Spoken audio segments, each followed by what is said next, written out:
Škoda markas automašīnas Latvijā ir ārkārtīgi populāras un runā, ka vecākā Latvijā reģistrētā Škoda ir ražota 1968. gadā. Tā ir lūk šāda Oktāvija, kurai līdzīgi mēs varam apskatīt Škoda 130 gadu vēstures izstādē.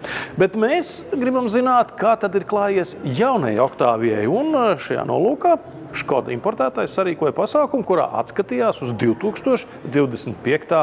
gada rezultātiem. Teikšu uzreiz, tie ir ārkārtīgi iepriecinoši.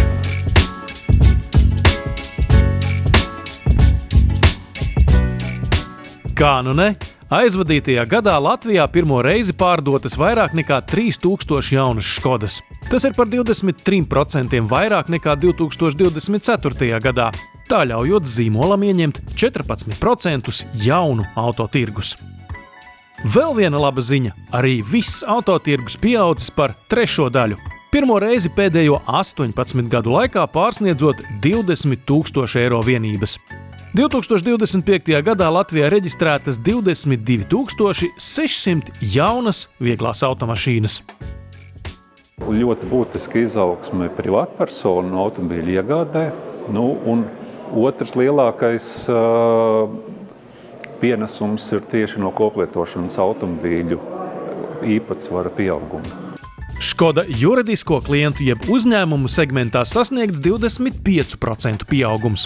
Tomēr jāatceras, ka Škodai tradicionāli bijis augsts privāto klientu īpatsvars. Tāds tas saglabājies arī aizvadītajā gadā.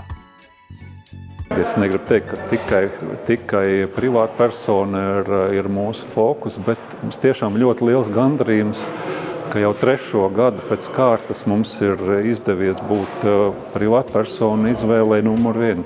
Škoda panākums sekmē arī plašais dīleru tīkls, kas 8 gadu laikā izaudzis no 1 līdz 7 dīleriem.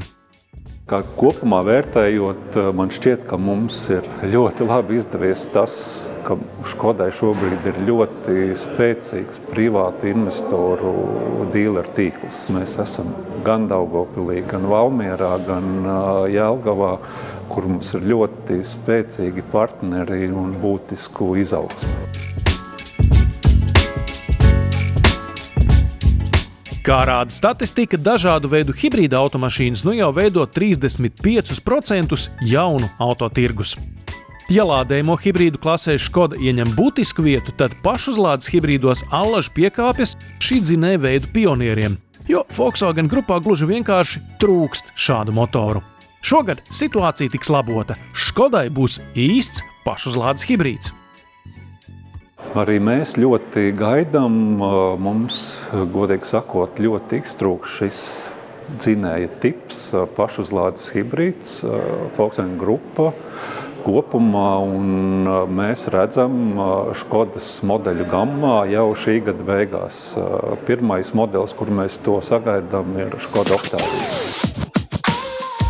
Škodas maizes modelim tiek gatavots arī īpašs 30 gadu jubilejas piedāvājums.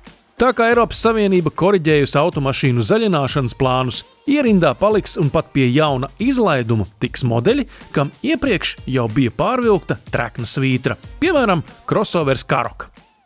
Karoq iziešana no tirgus jau bija plānota 28. un 29. gadā. Šobrīd, 28. gadā, mēs skaidri zinām, kad ir plānots jauns modelis, un līdz ar to mēs arī esošajam modelim līdz tam brīdim būtiski pievērsīsimies, lai izmantotu viņa līdz šim varbūt neizmantoto potenciālu, viņu pareizāk pozicionējot tirgu un piedāvājot to klientiem. Pilnīgs jaunums 2026. gadā būs līdz šim mazākais un lētākais Škodas elektromobīls Epiq, kā arī kaut kas pavisam noslēpumains – Škoda Peak. Peak faktiski būs elektriska versija, ko mēs pazīstam šodien kā mūsu modeļu gammā Kodiaq. Pat nedaudz lielāks, tad ģimenes elektrisks SUVs paredzēts pat ar 7 sēdvietām. Jaunie Škoda elektromobīļi oficiāli tiks prezentēti pavasarī un vasarā. Taču pavisam drīz Latviju sasniegs Škoda 130 gadu jubilejai veltītais specmodelis Fabia 130, kuru plānots saražot vien 6000 automašīnu tirāžā. Mēs, kā jau minēju, fokusēsimies uz to, lai klients arī turpmāk mūs uzskatītu par savu izvēli numur 1.